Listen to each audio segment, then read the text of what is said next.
మేరకు ఈరోజు బంద్ జరుగుతుంది. బంద్ సందర్భంగా చిన్న చిన్న సంఘటనలు మినహా పెద్దగా ఏం జరగలేదు. అయితే మొత్తానికి 20 బస్సులను తెలంగాణ ఆందోళనకారులు అక్కడక్కడ ధ్వంసం చేశారు. అదేవిధంగా మొత్తానికి తెలంగాణ 10 జిల్లాల్లో అనేక జిల్లాల్లో మొత్తానికి బస్సులు నడవడం లేదు. హైదరాబాద్ లో ఉదయం షూట్ లో వెళ్లాల్సిన 1300 బస్సులకు బదులు 700 బస్సులు మాత్రం బయలుదేరాయి. అయితే మనం ఇక్కడ చూసుకుంటే బస్ స్టాండ్ మొత్తం ఈసారి బోసిపోయి కనబడుతుంది. బస్ స్టాండ్ లో అంటే ఒక్క బస్సు కూడా రాలేదు. ఉదయం నుంచి ఇక్కడ ఉన్న పికెట్ డిపో కానీ అదేవిధంగా రెండో డిపో నుంచి కూడా ఒక్క బస్సు కూడా కదలేదు. 550 బస్సులు కదలాల్సి ఉండగా ఇక్కడ ఒక్క బస్సు కూడా రాలేదు. ప్రయాణికులు అనేక మంది ఇక్కడ బస్ స్టాండ్ కి వచ్చి బస్సులు లేకపోవడంతో ఇంటి దారి పడుతున్నారు. అయితే కొందరు ముందుగా తెలిసిన వాళ్ళు ప్రయాణికులు తమ ప్రయాణాన్ని వాయిదా వేసుకోవడం జరిగింది. అదేవిధంగా ఇక్కడ నుంచి ఏదైతే జేబీఎస్ నుంచి కానీ ఎంజీబీఎస్ నుంచి కానీ వివిధ ప్రాంతాలు అదేవిధంగా కరీంనగర్ కానీ మెదక్ కానీ సిద్దిపేట కానీ అదేవిధంగా వరంగల్ ఖమ్మం ఇతర ప్రాంతాలకు వెళ్లాల్సిన బస్సులు కూడా నడవకపోవడంతో ప్రయాణికులు చాలా ఇబ్బంది పడుతున్నారు. అనేక మంది ప్రయాణికులు బస్ స్టాండ్కి వచ్చి వెళ్తున్నారు. దీంతో మనకు ఇక్కడ కొందరు నాయకులు ఎంప్లాయీస్ యూనియన్ నాయకులు అందుబాటులో ఉన్నారు. సార్ బస్సులు నడవకపోవడం వల్ల ప్రయాణికులు ప్రతిసారి ఇబ్బంది పడుతున్నారు. మీరు బస్సులు నడిపే ప్రయత్నం ఏమైనా చేస్తున్నారు?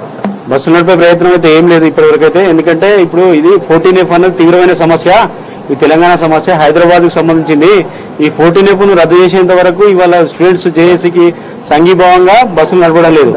తర్వాత ఈ రోజు ఏంటంటే మా ఎంప్లాయీస్ యూనియన్ తరఫున ఇవాళ ఏపీఎస్ఆర్టీసీ జాయింట్ యాక్షన్ కమిటీ తరఫున తెలంగాణ జేఏసీ తరఫున నిర్వహించి తలపెట్టిన బహిరంగ సభను కూడా ఈ రోజు మేము పోస్ట్పోన్ చేసుకోవడం జరిగింది ఇవాళ.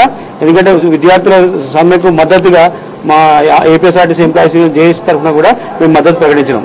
అది అంటే తాము విద్యార్థుల సమస్య ఇది తెలంగాణ సమస్య తీవ్రమైంది, అందుకే మేము ఈ మద్దతు తెలుపుతున్నాం. ఆర్టీసీ బస్సులు కలపడానికి కూడా మాకు ఇబ్బందికరంగా పరిస్థితి ఉంది.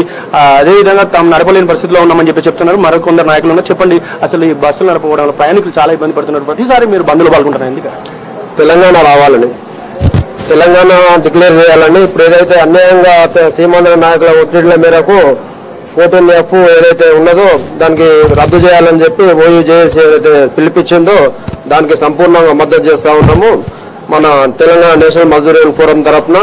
అలాగే పార్లమెంట్ లో తెలంగాణ బిల్ పెట్టాలి.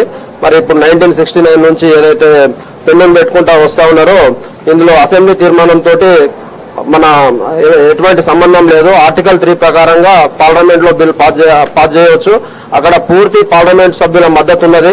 అయినా కానీ సీమాంధ్ర నాయకుల ఒత్తిళ్లకు లొంగి కేంద్ర ప్రభుత్వము పార్లమెంట్ లో బిల్లు పెట్టడం లేదు. కాబట్టి అంటే ఇది తెలంగాణ ప్రతిసారి తెలంగాణ అంశంతో బంద్ పెట్టడం వల్ల ఇటు ప్రయాణికులు ఆర్టీసీ సంస్థకు నష్టం వచ్చే అవకాశం ఉంది. నష్టం వచ్చినా కానీ ఇక్కడ తెలంగాణ ఆర్టీసీ మొత్తం స్టేట్ ట్రాన్స్పోర్ట్ నడిపిస్తా ఉన్నది. తెలంగాణ చాలా లాభాలతో నడుస్తున్నది. ఇక్కడ వచ్చిన లాభాలను అక్కడ రాయలసీమ ఆంధ్ర వాళ్ళ నష్టాలకు సరిపుస్తా ఉన్నారు. ఇప్పుడు తెలంగాణ విషయంలో రాకుండా నెల రోజులు బంద్ పెట్టినా కానీ రేపు తెలంగాణ వచ్చినాక దీంతో డబుల్ నష్టాలు వచ్చినా కానీ మేము పూడ్చుకునే అవకాశం ఉంది. అయితే మనం మొత్తానికి ఇక్కడ ప్రయాణికులు చాలా మంది వెయిట్ చేస్తున్నారు. ఈ రోజు ఉదయం వెళ్లాల్సిన ప్రయాణికులు కూడా తాము వెళ్లకుండా చేస్తున్నారు. అనేక దూర ప్రాంతాల నుంచి వచ్చిన ప్రయాణికులు కూడా ఉన్నారు. చెప్పండి సార్, మీరు ఎక్కడ నుండి సార్? ఇక్కడికి నేను బీదర్ వెళ్ళానండి. ఎప్పటి నుండి వెయిట్ చేస్తున్నారు? మార్నింగ్ 5 o'clock నుంచి. అంటే బస్సులు మీకు వస్తాయని అధికారులు ఏమైనా చెప్పారు? ఏం చెప్పలేదు, వాళ్ళు బస్సులు ఏం తిరగమన్నారు.